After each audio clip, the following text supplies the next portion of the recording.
Selamat pagi Bapak Ibu yang dikasihi Tuhan. Salam sejahtera buat kita semua. Selamat pagi anak-anakku. Hari ini kalian senang gak ada di sini? Apa karena disuruh Bapak Ibu guru? Jadi bangun pagi-pagi yang mestinya bisa leha-leha hari Minggu. Super sekali ya. Tetap semangat ya, bersukacita untuk beribadah. Kita beribadah di sini. Temanya Tuhan tidak pernah tinggal diam. Kalau bahasa Jawanya Gusti Pak Yakub ya. Gusti Allah ora sare. Tuhan tidak pernah tertidur atau tidak pernah tinggal diam. Ini saya mau tanya nih kepada anak-anak. SDK berapa? SDK 1. Semua sudah bisa berenang? Siapa yang belum bisa? Bisa. Masih ingat nggak dulu ketika belajar berenang yang udah bisa berenang? Yang ngajarin siapa? Papa, mama. Ada nggak yang diajarin pelatih berenang? Wah.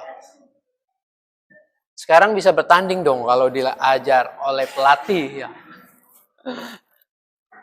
Pernah nggak ketika belajar berenang tenggelam? Ada berapa nih? 2 kali. Rasanya gimana tuh kalau pas tenggelam? Diem aja nggak? Nggak bisa nafas. Tangannya kemana? Ke atas gitu. Ya, cari apa? Cari pelampung, cari pegangan, cari orang yang bisa tolong. Panik nggak kalau nggak ada pelampung, nggak ada yang tolong? Panik. Di sini ada yang mengatakan enggak. Wah, hebat sekali ya. Dulu saya bisa berenang bukan di kolam renang, di kali. Tapi kalinya bukan kali yang seperti di depan ini. Dulu saya di kampung kalinya sangat jernih. Bisa melihat ikan-ikan di bawah. Masih mengingat tuh, yang ngajarin saya berenang itu papa saya. Dia pegang tangan saya, dia lempar ke tengah. Padahal saya belum bisa berenang. Sekuat tenaga. Menggerakkan tangan, kaki. Dan kadang-kadang minum air juga. Kadang-kadang mau tenggelam. Perasaannya panik. Sekarang buat orang tuanya nih. Papa mama. Papa mama kalau melihat anak kita mau tenggelam. Kira-kira apa yang dilakukan? Lompat. Papanya diem aja.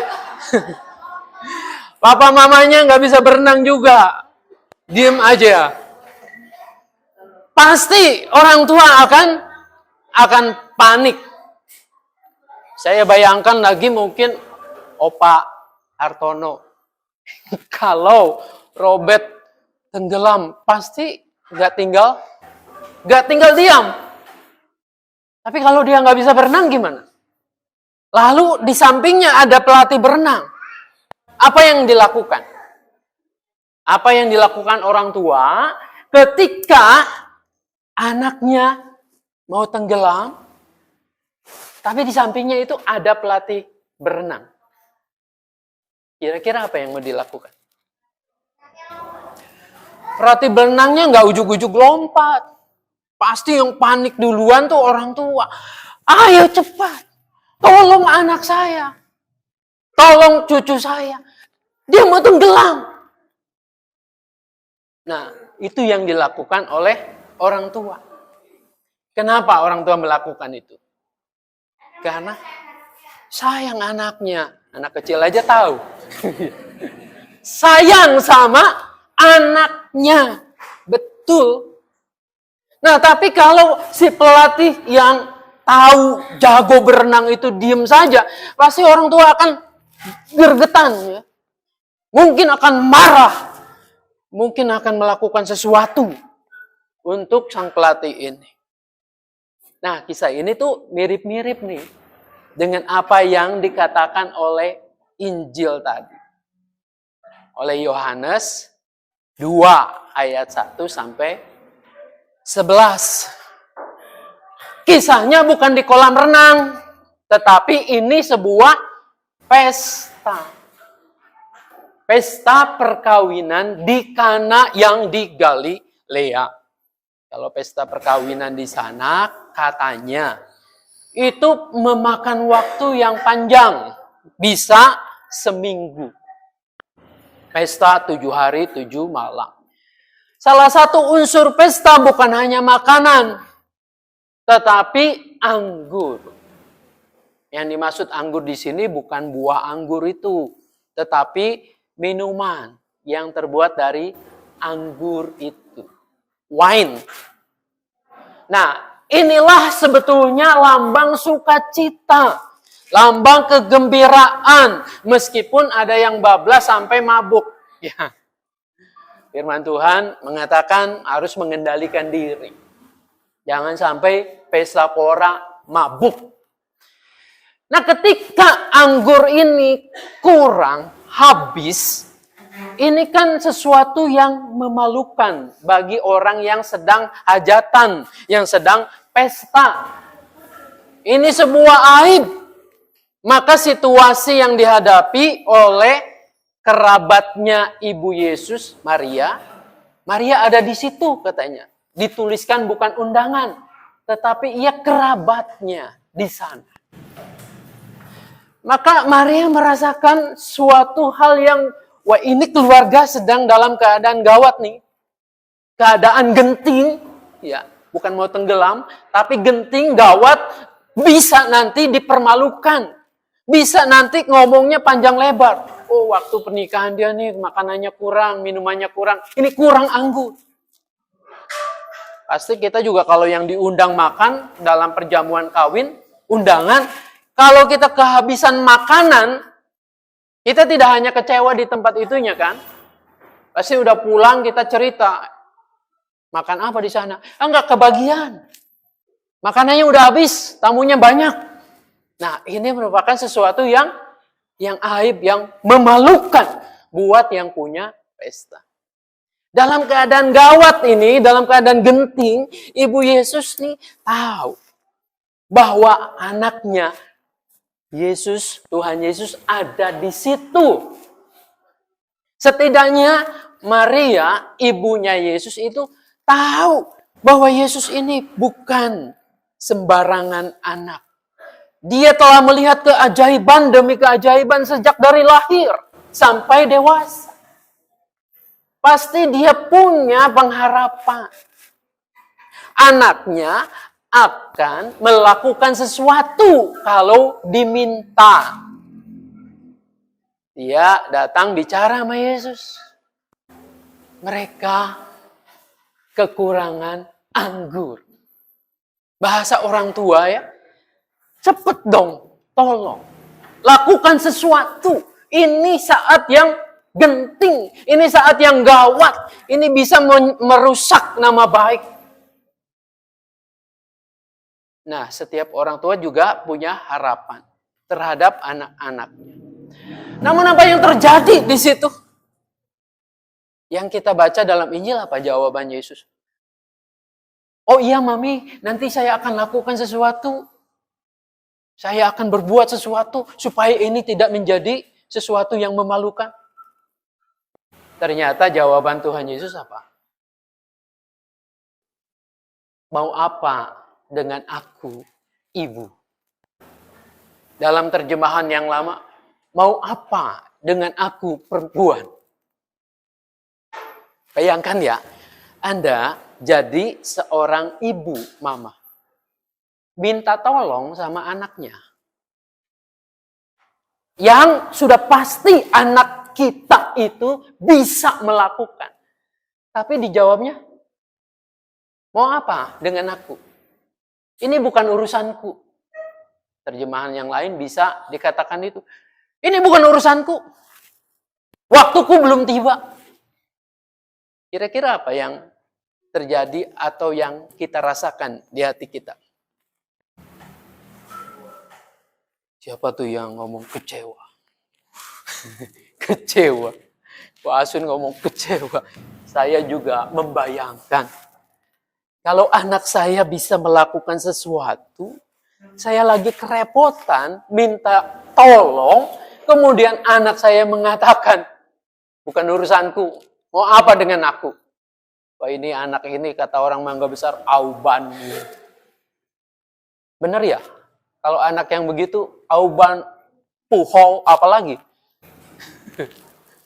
Ya, sejenis dengan itu. Bayangkan ketika minta, mengharapkan kepada anaknya, kepada Tuhan Yesus, dijawab demikian. Nah, sampai di sini dulu kita tinggalkan dulu nih pestanya. Dalam hidup kita sehari-hari. Dalam hidup kita sehari-hari, tadi di kata pembuka, dijelaskan. Kita kadang menghadapi masalah-masalah. Pergumulan-pergumulan yang pelik. Hal-hal yang susah. Dan sebagai orang percaya, orang Kristen, kita sudah diajarkan sejak dari kecil, sekolah minggu, anak-anak. Mengajarkan bahwa Tuhan itu Allah yang peduli. Allah yang perkasa. Allah yang hebat. Allah tempat untuk bersandar kita. Bagaikan gunung batu. Lalu kita menghadapi masalah. Menghadapi persoalan. Kita otomatis berteriak dong sama Tuhan. Tuhan tolong. Tuhan tolong suamiku sakit. Tuhan tolong anakku sakit. Tuhan tolong, ini masalah berat sekali. Aku tidak mampu menanggungnya. Tapi kemudian Tuhan terasa diam saja. Sepi. Nggak ada pertolongan. Bahkan orang-orang di sekitar kita kemudian judging. Ya. Kemudian menghakimi kita. Itu salahmu sendiri. Itu dosamu sendiri. Maka kamu mendapatkan hukuman dari Tuhan. Kesengsaraan penderitaan ini. Kira-kira gimana perasaan kita? Tuhan yang diandalkan terasa diam. Lalu orang-orang yang nampaknya beriman saleh justru malah menghakimi kita sebagai orang yang telah berbuat dosa. Maka kita pasti goyah iman kita. Maria, apakah goyah iman?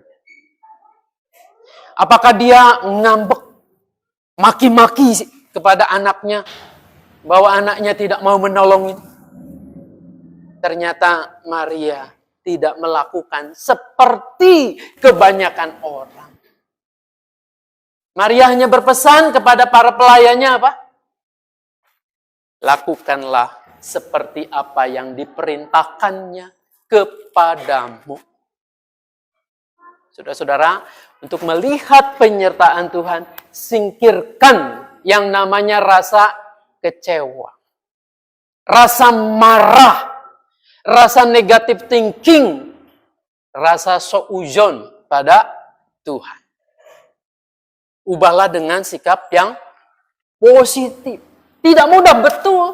Apalagi dalam kondisi yang seperti itu, orang yang sedang dalam keadaan sulit, maka akan semakin besar sensinya, baperan. Ngomong lain, mau peduli ditanggapi berbeda. Bersikap positif. Lalu yang kedua, lakukan saja apa yang diperintahkan Tuhan. Kerjakan saja. Oh, hasilnya nggak tahu. Iya, tidak tahu.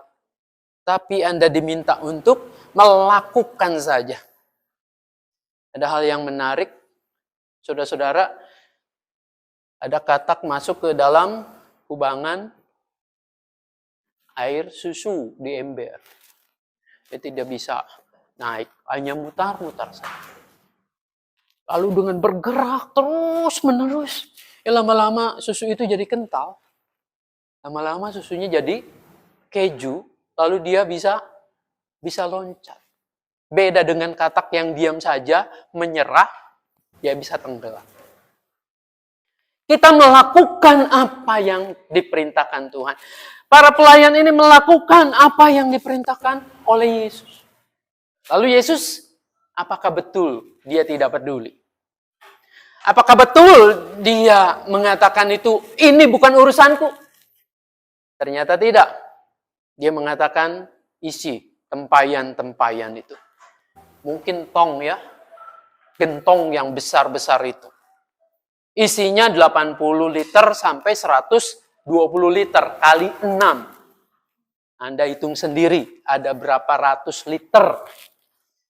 Air tidak semudah yang kita nikmati sekarang. Tinggal buka keran, diisi penuh. Tapi mereka harus mencari air. Untuk penuh tempayan-tempayan itu. Jadi artinya apa? Percaya kepada Tuhan tidak meniadakan usahamu. Tidak meniadakan bahwa kita diam saja nanti Tuhan yang akan angkat masalahmu. Tidak begitu. Saudara-saudara, cari air ratusan liter itu tidak mudah diambil lalu dipenuhi. Terus satu persatu. Tempayan itu sudah dijelaskan buat apa airnya? Buat basuh kaki. Orang yang akan masuk ke dalam rumah. Yang dari jauh kotor, debu, tanah. Nah disitulah harus dibasuh kakinya agar bisa masuk, agar bersih. Ini bukan buat konsumsi. Aneh enggak? Dalam hal ini Tuhan memerintahkan mungkin aneh juga. Tapi bagi si pelayan, oh mungkin mereka berpikir, masih ada nih tamu-tamu yang banyak yang nanti akan dibasuh. Okelah, kerjakan saja. Jadi mereka mengerjakan itu. Nah sesudah penuh semua, lalu Yesus mengatakan, cedoklah. Bawa ke pemimpin pesta. Anda yakin kalau jadi pelayan itu mau melakukan itu? Tahu nggak? Kalau si pelayan itu airnya sudah berubah jadi anggur. Tidak tahu. Dia belum tahu air ini sudah berubah anggur atau tidak. Air ini adalah untuk kaki, untuk membasuh. Ini suruh dibawa ke pemimpin pesta, suruh dicicipi.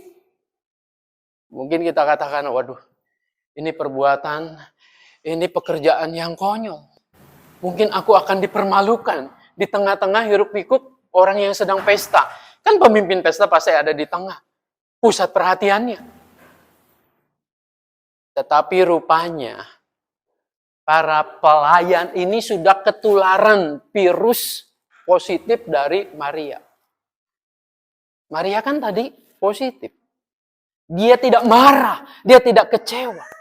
Malah minta lakukan saja. Nah, para pelayan juga, dia menuruti. Virus itu masuk. Saudara-saudara, kalau kita mau mendidik anak kita yang baik, anak kita punya iman, punya keyakinan yang teguh di dalam Tuhan. Hidupnya bisa memuliakan Tuhan. Harus dimulai dari kita. Dari orang tuanya. Dari kita yang lebih dulu percaya. Lalu kita melakukan apa saja yang Tuhan mau. Saya tidak membayangkan kalau saya itu pelayan yang diminta melakukan itu. Ini tindakan konyol apa? Begitu. Saudara-saudara, ada kalanya dalam hidup kita, mungkin kita terasa aneh di dunia ini. Ketika mengalami kesulitan, kepahitan, kita masih tetap punya harapan, kita masih bisa bersuka cita, masih bisa memuji Tuhan. Orang akan mengatakan, orang apa ini? Saudara-saudara, ini yang diminta oleh Tuhan. Dan apa yang terjadi ketika pemimpin pesta mencicipi, ini anggur luar biasa. Ini anggur yang terbaik. Kenapa kita bisa tahu itu anggur yang baik? Karena dia mengatakannya. Orang lain itu, kalau menyajikan anggur, yang terjadi yang baik dulu, lalu yang lama-lama campuran airnya banyak. Tapi kalian, sampai saat ini menyediakan anggur terbaik sampai sekarang. Sesuatu yang luar biasa. Jadi sukacita berkat itu ada. Dari awal pesta sampai akhirnya itu terjamin ada. Saudara, dalam hidup kita pun mestinya demikian. Bukan hanya ketika kita yakin dan percaya di sini saja. Tapi ketika kita menghadapi masa-masa susah. Yakin dan percaya bahwa Tuhan tidak tinggal diam. Nah, ada kisah yang menarik, mungkin Anda sudah mendengarnya. Ketika ada anak yang tenggelam, tidak bisa berenang. Padahal ada pelatihnya yang diam. Orang tuanya meminta kepadanya supaya menolong. Dia akan diam saja. Tunggu dulu. Sama seperti Yesus mengatakan, tunggu saatku belum tiba. Dia masih merontak-rontak. Dia masih memberontak. Tetapi ketika sudah mulai lemas dan ia menyerah, baru si pelatih berenang itu menolongnya. Karena kondisi demikian, saat yang tepat untuk menolong. Kadang orang tua membiarkan anaknya supaya mereka juga berjerih lelah.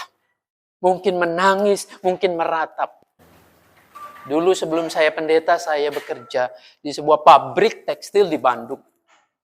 Saya heran, kenapa ini bos yang begitu kaya raya, pabriknya ada 4, karyawannya ribuan, menyuruh anaknya berjalan dan naik angkot dari rumah ke pabrik. Lalu tidak hanya itu, dia harus ikut bekerja bersama-sama dengan para buruh pabrik. Belakangan saya tahu, sang owner ini mengatakan kalau tidak demikian, dia tidak mendapat gemblengan. Dia akan menjadi anak manja. Saudara, belakangan dalam masa-masa seperti ini saya baru tahu bahwa ada yang namanya generasi stroberi. Yang dimanjakan oleh papanya, mamanya. Ketika anak kemudian berhadapan dengan masalah, dia gampang frustasi, gampang menyerah. Ingat, Tuhan tidak ingin anak-anaknya itu gampang menyerah. Anak-anaknya itu hanya mengandalkan, ya, tanda petik, mujizat-mujizat dari Tuhan. Dan dia tidak ngapa-ngapain. Saudara-saudara, kalau hari ini Anda bergumul dengan masalah, oh Tuhan, ini terlalu berat bagiku. Jangan putus pengharapan. Jangan mendahulukan kecewa. Jangan positive thinking. Lakukan saja apa yang Tuhan perintahkan. Kerjakan dengan baik, dengan ungkapan syukur. Dan tunggu, saya yakin dan percaya. Saudara-saudara akan merasakan pertolongan Tuhan itu luar biasa. Jauh seperti apa yang kita duga. Tuhan ingin kita tumbuh dengan dewasa. Biarlah Tuhan menolong, memberkati kita semua. Amin.